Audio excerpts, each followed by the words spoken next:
jump into the agenda. I'm going to share my screen and pull up the agenda. Can everyone see the agenda? Mm-hmm. Okay. So goals for today, the big topic is going to be the design development estimate. We'll get to that. There's a couple of other items I wanted to share with the committee regarding the exterior design and the site plan. And then once we go through the estimate, we'll touch base again on schedule and discuss the next steps in terms of setting up our next meeting and how we'll transition into the next phase, which in a couple months will be construction. First topic is just to report, if you've not heard, the City Board of Adjustment ruling approved the 40% transparency on the south facade of the jail facility and 20% transparency on the north facade of the facility. So we have incorporated that into the design development documents, which is reflected in the estimate. Site plan. I did hear back just this week from MnDOT that they have reviewed the design development drawings, in particular the civil drawings regarding water management, stormwater management, and they've reviewed it and have no further comments at this time. So good news, we don't have to make any adjustments or changes to the current design. I let them know that it would definitely give them the final construction documents so that they have that on file in their office. Xcel, we did hear back from Xcel, a representative there that is in the process of working on the power relocation. So at this point, I believe Market and Johnson will be working with them, not necessarily to coordinate the work, but just so that it is occurring within the construction schedule as planned. Do they have a time frame on that, Danielle?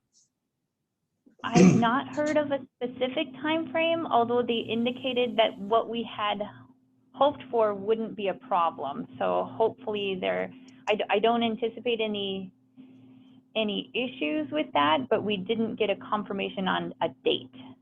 Okay. So as far as, yeah, I guess the question you would have, I would assume, is how is it going to disrupt your operations on site, and would you need to shut down a parking lot, for example? I'm not sure of.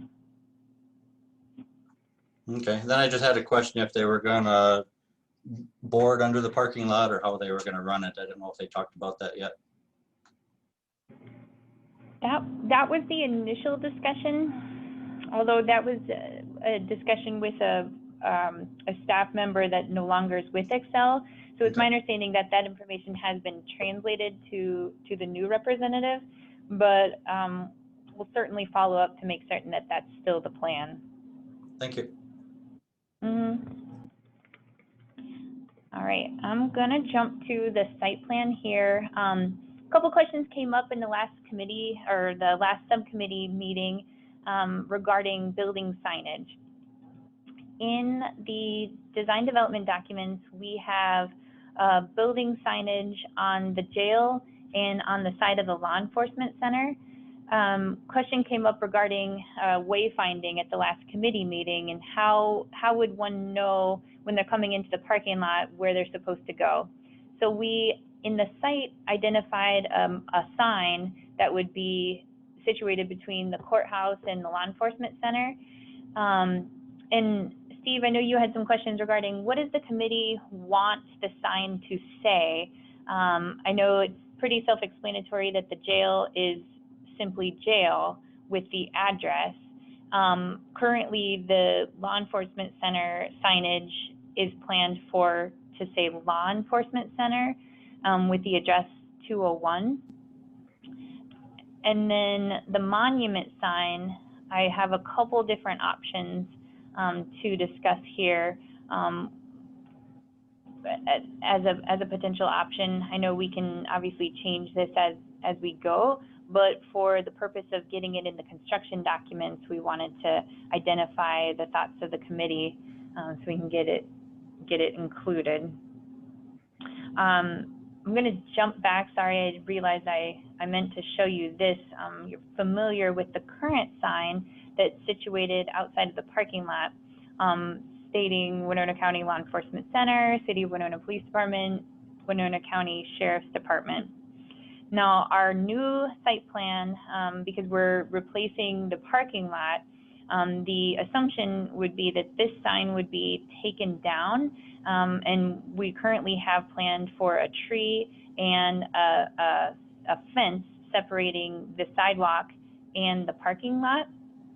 And so I know, Steve, you and I were talking about, is this sign worthy of replacing right on the street, or is it more appropriate back into the facility? So I'm going to jump to the, oh, excuse me.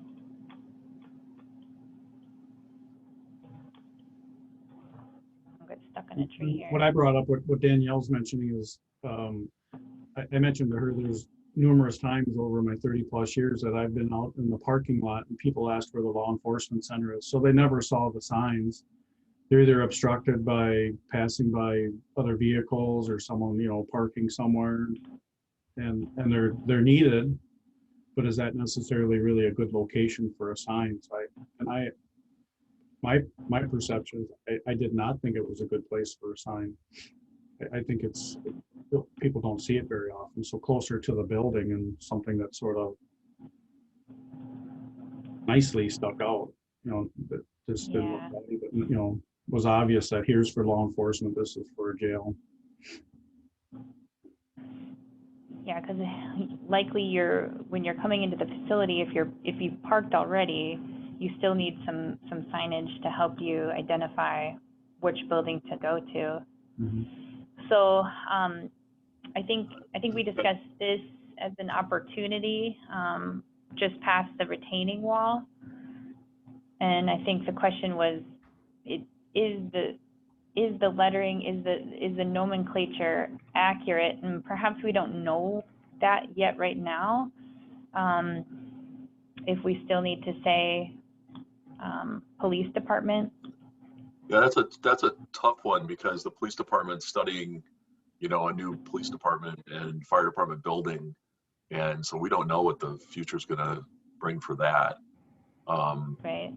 So, and then the other thing is this perspective that you have right here kind of shows me, if I get out of my car here, that brick wall that's right in front of the jail seems to me that begging for a sign that says jail.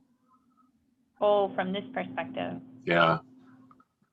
Yeah, because you can't, the only thing you can see is law enforcement center if you're standing here anywhere in the parking lot. Well, there was a sign. Yeah, it's way over here though. And so if you look at your perspective, you have to be way up in this corner to see it. True. I think we have two different things going on as far as people trying to find these facilities. One is as they're driving along on 3rd Street and totally unfamiliar with either trying to get to the courthouse, the LEC, or the jail, like, is this the right spot? I mean, it might be somebody who's never ever seen the buildings before. Is this where I pull off the parking lot? And then once they're parked, it's having appropriate pedestrian type of signage so they know where to walk to get into the buildings. Even that you know, as I'm looking at this view, like, I want to get to the law enforcement center. You know, do I need to scale that wall? How do I get there? You know, are some SHIP grant pedestrian type of signage that the city of Winona and some others have put up that have, it's kind of like a series of boards that'll, you know, it might say Winona, City Winona Police Department, and then, you know, it'll have arrows showing here. Another arrow might show off to the right, so somebody can scan that list and say jail. Oh, that's over that direction. They turn their head and they see a big sign that says jail next to the door where they need to go into the building. You know, those kind of things. So you have to think of it, put your mind in the place of somebody who is totally unfamiliar with these, and you're trying to give them useful information. Kind of like getting around in an airport or a skyway system, you know, that kind of a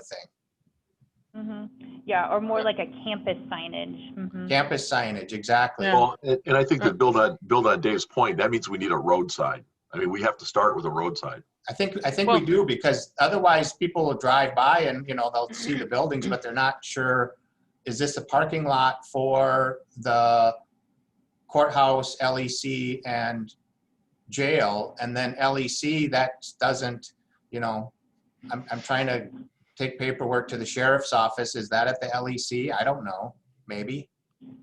Yeah, the signs that, I think, Dave, the signs you're mentioning that you can see around the city are kind of helpful if you look up. But Well, right where that street sign was, Danielle, that you go back to the street sign there.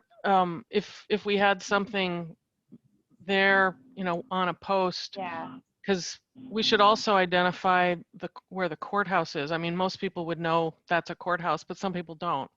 I mean, we still get people who come to our office looking for other offices. So if we could also add signage I like the campus idea, and include the Human Services building across the street, because all it says is Winona County on it, as I look across the way here. So. well, and that's not even a public door. Right, and it's not a public door, Right. so it's very confusing. So, yeah. The ship signs are there's too much information and they're too small for drivers.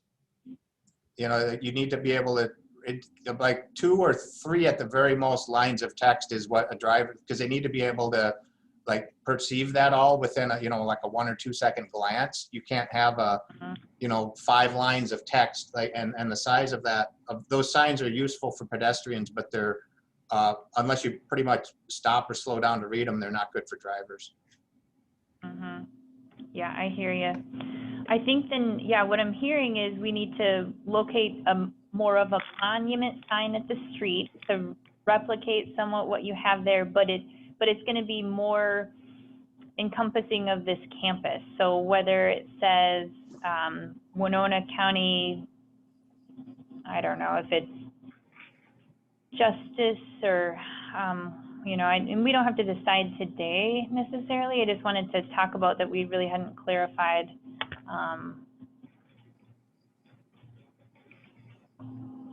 Well, I think it's clear we need a monument sign, and then we need wayfinding signs, whether they're on the building or somewhere else once you get in the interior, that's, you know, kind of something we could work on. Yeah, the wayfinding sign could have arrows, so it has multiple, and then also have the information on the building. That way you could be directed, like, not over the wall, but to the sidewalk to get to the law enforcement center.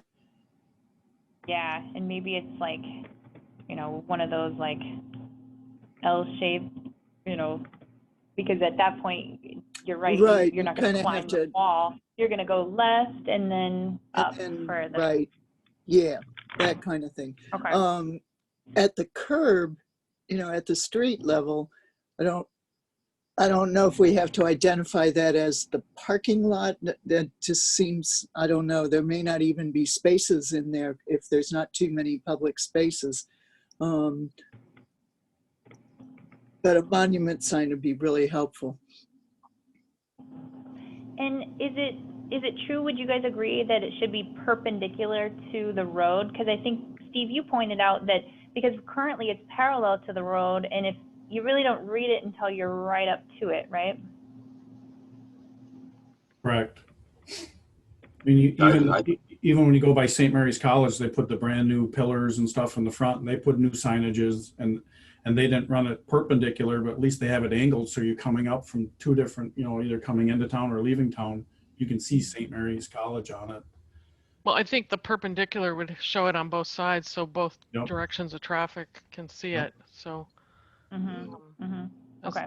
as long as it's a nice sign, it's not some, you know, aesthetically pleasing sign, not just No neon. Yeah. Sign in here, right? No. Right. Then the other question is, would you want it lighted? Because right now that sign and doesn't work. the electrics, you know. I would they're- assume. So they want it lit up at night or, I think so. Or have a light that shines on it, or I don't know. I mean, you know, either way. so that it's Yeah. illuminated. Yeah, one way or Yeah, it another. needs to be Yeah. illuminated. Yeah. If you Mhm. follow Okay. the concept of highway signs, if you have it face, perpendicular to the road, and actually you can put some retroreflective sheeting, it doesn't need to be lit. That's a good idea. So you could go either way, either lit or, be more made of materials that are similar to a highway sign. Mhm. Okay, Whatever's cheaper. And then, and I think as far as wayfinding signage, it's not a significant, make or break cost at this point. And so I think what we can do is make some assumptions about, I guess what I would suggest is we do something with the most amount of letters at this point, just to get it in. And then during construction, you're not going to be ordering this product really until, I guess Tyler maybe and Casey can attest to that. But, site signage is one of those things that really is one of the last things that gets done on site. So we've got some time that if the nomenclature, the building, the name of the building or the departments that are in the building change, then we've got some time to make those adjustments.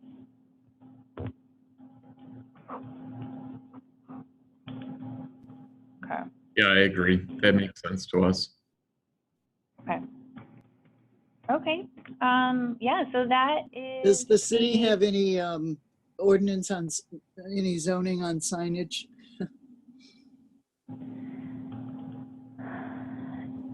You bet they do. Yeah. I'm Yeah, sure- and it, I know there's height limitations. I'll double check that, Yeah, just to make chapter. sure. so we're not going for a variance. Right. We have time, like you said. Yeah. Okay. Okay, so next topic is running through the DD estimate, and I believe, let's see. I believe, I don't know if it's Tyler or Casey, you'll be able to share your screen. Yeah, I can share my screen here. Okay. Okay. Open it up.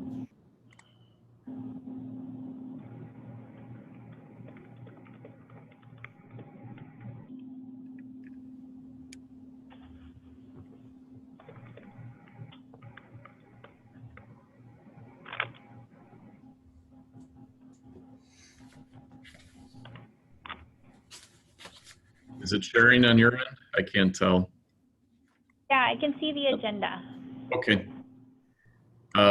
So I guess before we get into our budget, I'm sure many maybe had the opportunity to look at it to see where we're at. I thought it may be prudent to show you the background in general of what the construction market has been seeing, not only locally, but across the nation. So ENR is a publication and a association that we track closely on the economic side. It's Engineering News Record is ENR, and they've been studying the material cost of cement, steel, lumber, PVC pipe, the labor side for quite some time, big in the industry. So I opened up the last couple reports of the economics of where the cost trends have been. So 04, this is one of the articles from April, and then I have one from May, and then one from June here that was just released not too long ago. So to hone in on it, we've been seeing lots of upward pressure of material pricing, and overall, our building cost index, this is the one that we're looking at. Overall, it's saying as of April, projects across the nation are seeing on average 6.1% of an increase for the year between labor, material, everything mixed in. On the material side, when you look at it, for the month, it was up 2.6% back in April. And for the year, it was trending 14% up on the material side. And different issues have, different publications have different highlights of which materials they're looking at to give you a sneak peek at it. I'm sure many have heard lumber was one that was taking off. Later down in the report, they'll show graphs about it of plywood and what the percent changes has been monthly or over the year. There you go. They're highlighting particle board, gypsum wall board, plywood, lumber in April series. In this 10.2%, that's the monthly increase. While gypsum board was 2% monthly, and for a 10.3% for the year. Same thing with dimensional lumber. It was 13.7% for the month, while it rose 70% for the year to date.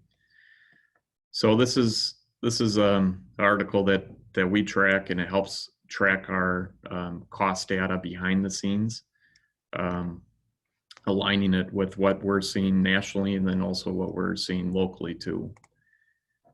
So here's a glimpse. The 6.1 is a good recap. The next month in May, now we're trending 8.3. And your average material cost is up 19.9% for the year. So are things getting better or worse? Well, unfortunately, things are getting worse. Here's June's publication, and on average, percent change for the year is up 10.1%, and materials are still going up, and they're up 25.3% for the year on average. So these, I wanted to start here because it's unusual times that we're going through right now, and some things are just out of our control at the moment. Lumber was the first one that we saw really take off, that went up. And when I'm looking at the lumber futures of the future contracts, that price is finally starting to come down, which is usually a good look of what the cash value will be in the following quarter or so. That should hopefully start to correct itself. That lumber should start coming down. But unfortunately, what's followed lumber in its footsteps has been steel lately. And steel has been the most recent commodity that we're getting price increase letters almost on a monthly basis that things are going up 10%. And unfortunately, some of the big components on this job, steel does affect quite a bit. We got steel in concrete for the rebar. We got structural steel for columns and beams for the roof. Obviously, all the detention cells and frames and doors and hollow metal window frames. There's a lot of stuff made out of steel, including ductwork too. So it's a commodity that's affecting several divisions of work. So switching on to the budget, if everyone can still see this screen, we didn't have the best news that we were hoping for after all the variances. And I guess to back up a step, the first set of data here, this is from our first budget on drawings back in February, the last time we looked at it. And now based on our May drawings from the design development set, that represents this column. And then the third column is the delta, the variance between the two, the over and unders. So what we tried to do is start to outline the main reasons of what went up, what went down, and a lot of it was contributed back to material price increases on the rebar and the concrete side. There was a little bit of additional scope that had happened, but for the most part, when we just look at the bottom line and we can pick the main items of what happened, Division 13, special construction. Again, in that division is our detention equipment contractor that has all the detention grade frames, doors, cells, very heavy on the steel material side of things. And I believe Tyler attached an email as well that outlined that in more detail of what had happened on his end between this division of work and also the security equipment contractor side, which is Division 28, and what had happened on that price increase. So between those two, that was a large dollar amount that had gone up almost $900-some thousand. Some of these two right here, these almost cancel out. That was merely coding where we had the underground stormwater detention system. It was previously in Division 32 and it should have been up in 31. So that cost got transferred out of one division and moved up top. But that's running through the bricks and mortar. And I guess before I scroll down, Tyler, anything else that we want to point out on the divisional breakdown side of things? No, I think that what you said is pretty much spot on with everything that we've either been getting from subcontractors or been hearing and seeing, and not even just with this project too. I think it's across the board as a company. Everything we're budgeting is just it's inflating majorly, and it's hard to stay on top of. But I would say that's about everything summed up for now. So all the bricks and mortar subtotal, we're up about 2.2, just shy of 2.2. And then everything else below the line, if I'm not mistaken, I think that all remain consistent. So we still do have a estimating design contingency in there. That's still the same percent, 5%. Construction contingency, 3%. And again, we're getting very close to bid time for the construction documents. And that's where this first bucket goes away after we have solid quotes that we can actually lock into those numbers, because these are projected costs. These are still budgeted costs based on what we know today. But when we bid the job, that's when we'll lock in all these subcontractors and suppliers to those bid day numbers, and then we will we'll zero out that estimating design contingency at that time.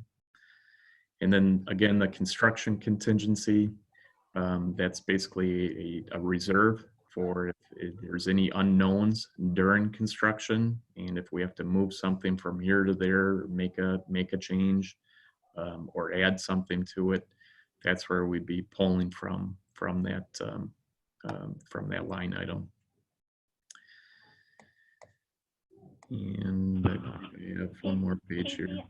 Yep. And Tyler, I'm curious, I know in the mechanical drawings, there were two different options for doing heating and cooling for the new dispatch renovation. And I know our mechanical engineering team is really eager to know what the direction is on that, because there are cost implications between the two options. Just for everyone's knowledge, the first option was to identify, I guess, I don't know if you're familiar with the mini splits or the term Liebert units. So those are dedicated units to be specifically within the new dispatch space. The second option was to look at the air handling unit that serves that space, and which is currently located in the basement mechanical room. And so to replace that unit to serve the dispatch area. I think we assumed there would be a cost difference, but I wasn't sure if you guys got that breakdown to discuss, and we can make a decision here hopefully today. Yep. I don't recall seeing that from the mechanical guide. I would have to go back and check. And Tyler, I don't know if you know offhand. No. I have to follow up on options again. Yeah, I was gonna say, I think I can grab the quotes after this and everything from the subcontractors and see what we had on that, but I don't remember seeing that off on their quote either.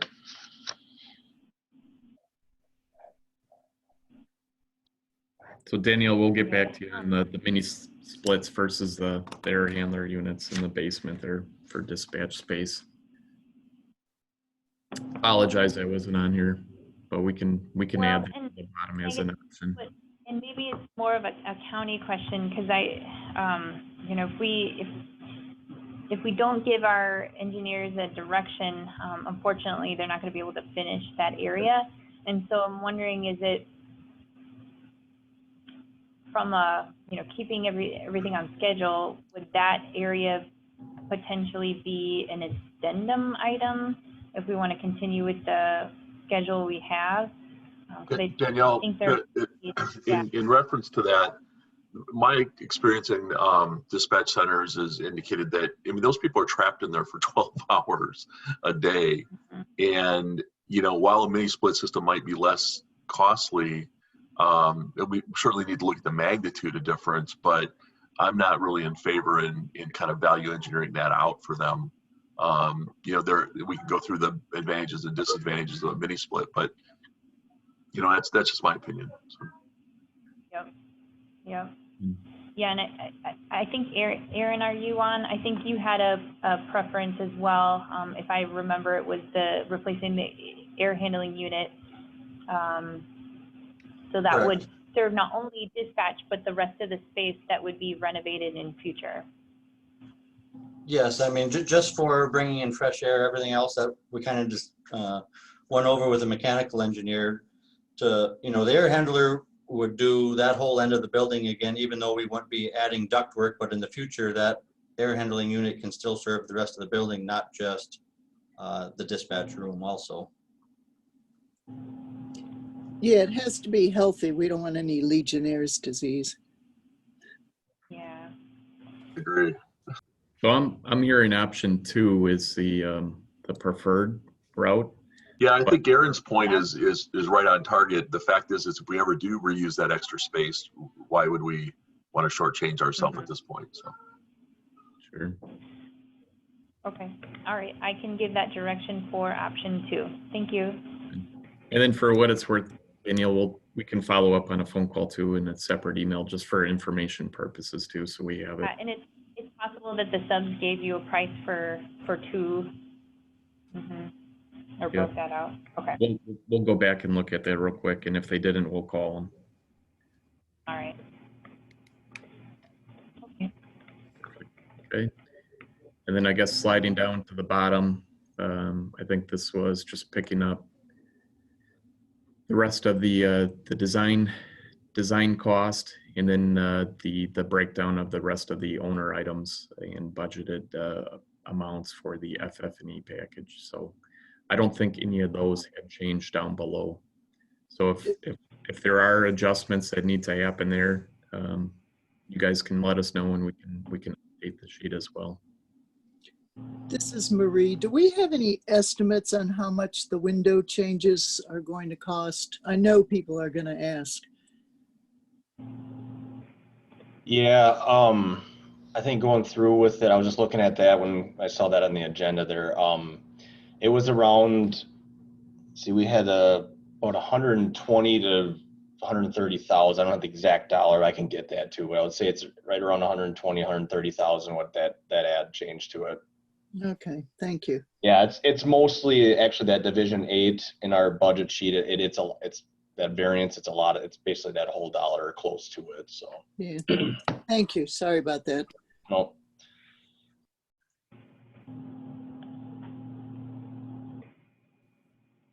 Any other questions on the budget? Maybe this one's for Danielle, but when would we finalize or remove the design contingency? And how much of that was used for the change in the windows? So typically, the design contingency will zero out when they get the final bid. So the estimate that we'll get for bid opening in August, that I'm assuming, Casey, you guys will have a third column to do another comparison, or the first column will be the DD, and then the second column will be the bid. So at that point, it would be zero. Correct. And then yeah, I think the windows, because they're factored into the DD estimate, that technically that would have come out of the design contingency from SB. Yeah. Yeah, and I think we really didn't, we talked about it, the estimating and the design contingency, that 5%, you know, internally we were saying, do we lower, typically we as we get further into, we keep dropping that percentage, but with the material increases and how numbers have been trending, we thought it'd be best to just keep this as is. And then, like you said, when we do the bid documents, the final dollar amount from the GMP will have, you know, that would be a 0 there. Well, you might want to change the notation. Instead of 0 after bids, put something in there contingent on further design changes or something. Reducible or something, just something that's not so definite and absolute, because there may be a little hit on there as we move along. I've got a question related to the kind of the market issues with the materials and such that Casey went through. It seems like my sense from the information, it's especially based on the lumber kind of went up first, and the futures of that are starting to show that moderate a little bit, perhaps coming back down. It almost seems like we're hitting the perfect storm with, you know, when we're locking in our prices might be about the peak of some of those increases of things being out of whack with you know, the COVID supply disruptions that took place. It might be a bad question to ask, but it seems like we're just looking at, well, the prices go up and it, you know, somehow that we'll just have to absorb that. And I do understand the time frames and the momentum of the project. Does it make sense to, you know, bid it a year later and wait for those prices to moderate? You know, when lumber was tracking up, that almost lasted for about a full year. So while that started going up, some projects elected to just wait, and some of those that were impacted the biggest were our 5-story mixed-use residential apartment buildings. In hindsight, it's always 2020. They would have been better off sticking on path and on their initial timeline and absorbing where they were at, and it went up to the peak, and they almost bought it. They couldn't wait any longer. They deferred it almost a full 6 months and had to go. Otherwise, they were absorbing other costs on the other end on their finances. So I think if you were to wait, the question is, how long do you wait? And then let's say that if that's a year, then all of a sudden you're talking about, you're now going to realize other normal escalation that comes with waiting a year, because we all know labor's going up about 2.5–3% for all the trades over the time of 1 year duration. So we also have the problem that the DOC plans to shut us down on September.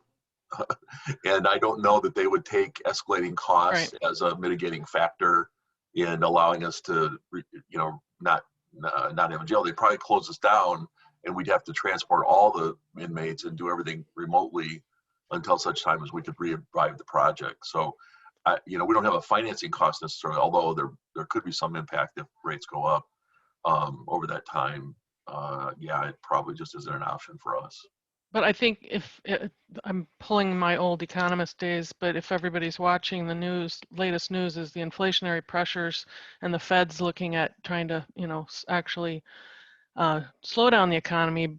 But we also could be looking at another recession. So there's never a good time. I mean, so I think it would be better to go forward for many reasons, including what Ken just said about the DOC. Because we could be actually facing more inflationary pressures and it would go higher. So I think we should go forward as we've planned.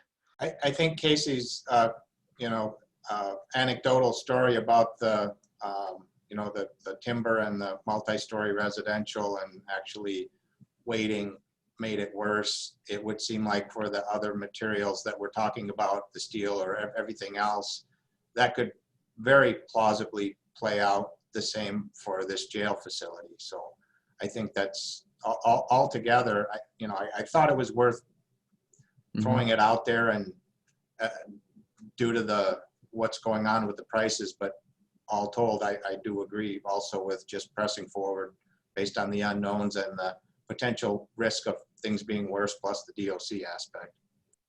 Yeah, this is Marie. I think it's going to be, it's sort of a choice of paying for increased materials or paying increased costs for transportation and all the disruption and personnel issues. I think we need to just press on. This is Chris. Can everybody hear me? Yep. Yeah, hi, Chris. Hi there. So I thought I'd chime in just real quick because the DOC has been mentioned. So I think, David brings up a good point. That's, it's something to think about. However, at this point, I'm very comfortable with providing an extension to Winona County because of the progress that you made. However, if there is a delay, if you decide to wait for a year, I become much less comfortable with providing an extension. And then there would be those additional costs of what are you going to do with inmates in the time where you're no longer operating your current facility and waiting for the new one. So just to kind of give you an idea of where we're coming from. Thanks for that, Chris.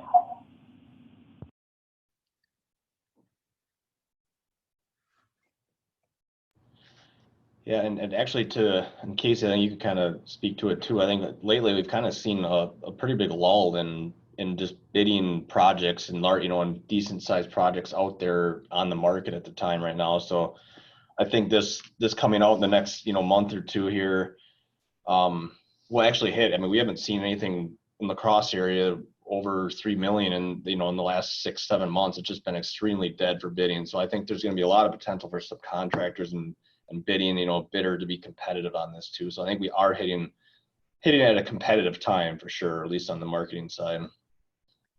Yeah, that's a good point. You're going to see where increased competition should be going up, which when you have increased competition, the price that usually drives the price down.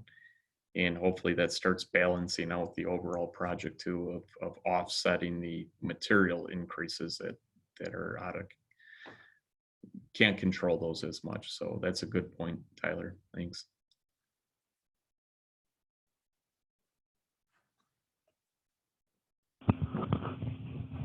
Okay, if everyone's okay, we can move on to the next agenda topic. Just wanted to touch base on schedule again. No changes really from the last time we talked. The plan is to get this estimate in the board packet, which is due June 29th, which is 2 weeks prior to the July 13th meeting. So it's the July 13th is when this estimate will go in front of the board. And then a couple weeks after that is when we're planning on issuing the bid documents. July 29th is the planned date to release those, and then have a bidding period of about 3 weeks. So then the date of August 19th has been identified currently as the bid opening date. We talked about doing some, scope confirmation. Obviously, Market and Johnson will take all those bids, qualify and review if there's any variation or if there's any questions on the construction documents, and get those clarified before they are presented to the board. We also talked about having a special board meeting August 31st to be able to get those bids approved and contracts awarded through Market and Johnson. Does that seem still appropriate with the schedule you guys were expecting, Ken?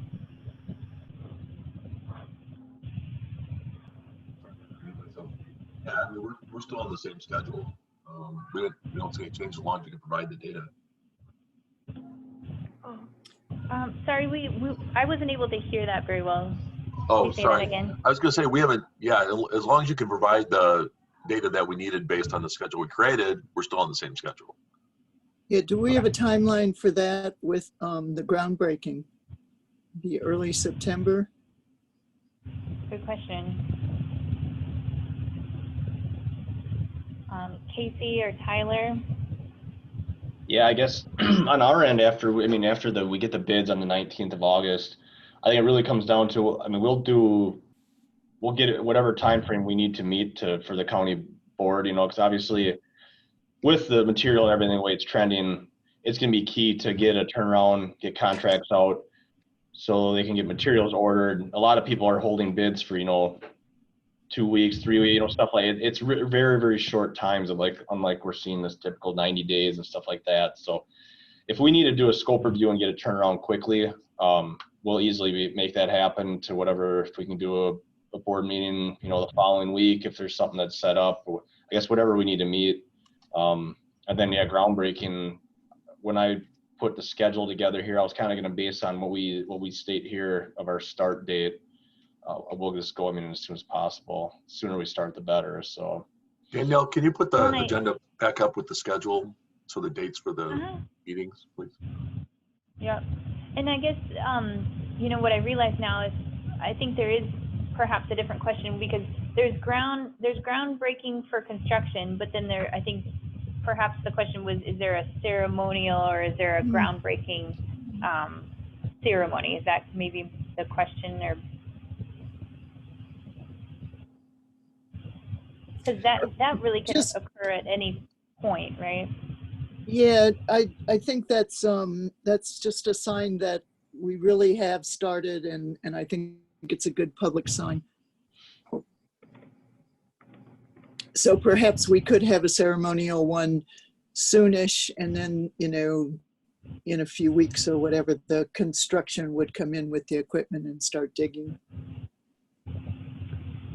Yeah, Right. I might be referencing an old construction schedule, but to hone in on a date of the groundbreaking, if someone wanted to have some golden shovels in the sand, right, pictures or whatever. I think, Tyler, I don't know if this is outdated, but it was about mid-August, August 16th, I'm showing.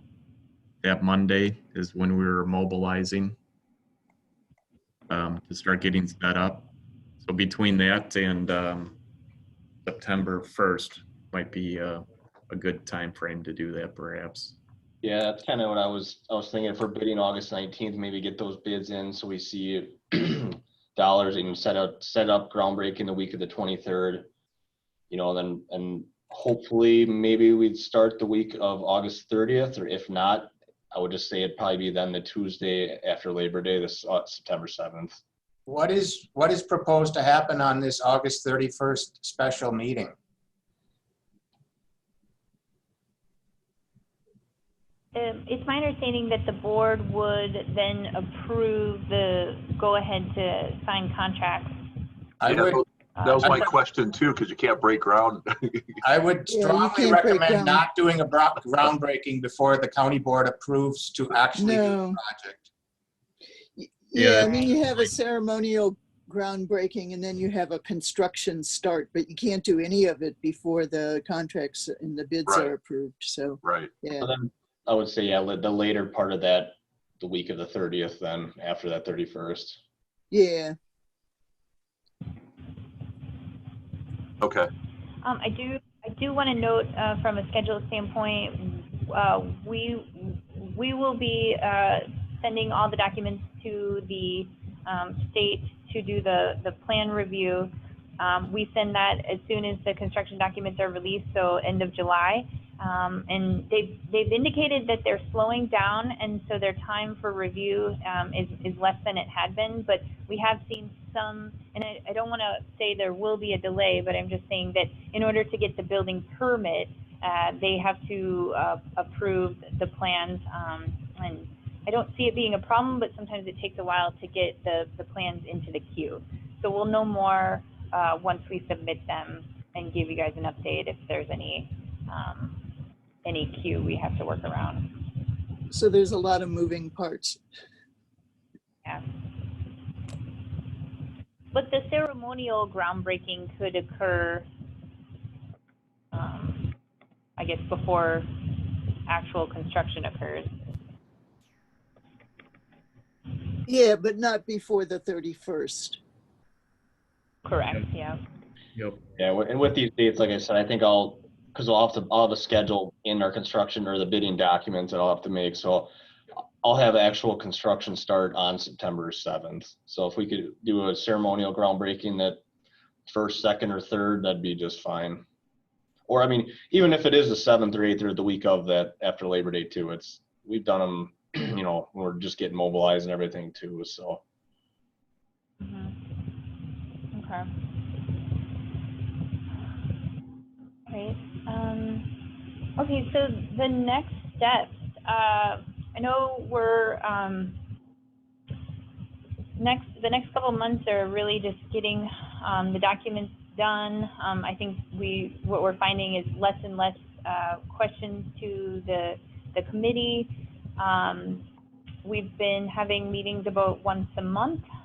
So next month, it would put us at July, similar to the week where it's being presented to the board. So I guess I'm curious to know if we need to schedule a committee meeting in July to just touch base and talk about the transition between the design committee, and do we change and switch gears into construction committee? And maybe that's something you guys can talk about internally about which members would need to remain on that. And I guess I'm curious if we need to continue having public meetings during construction. So I know it's a lot of questions, but. Yeah, I gotta have to think about that. Okay. But do you think it's worthy of setting up the next committee meeting just so we have it on the books, and then Yeah. we can chat more about it then? Yeah, I do. Okay. All right, so what about, okay, so July 15th would be 2 days after the board sees the DD estimate. We could do that, or July 22nd. That'd be in the month of July. Thoughts on those dates? I'd prefer the 22nd, but that's up to the group 22nd? really. Yeah.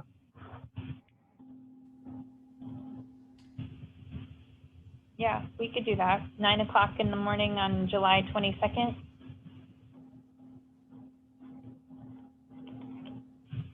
It's a Okay. goal. Okay.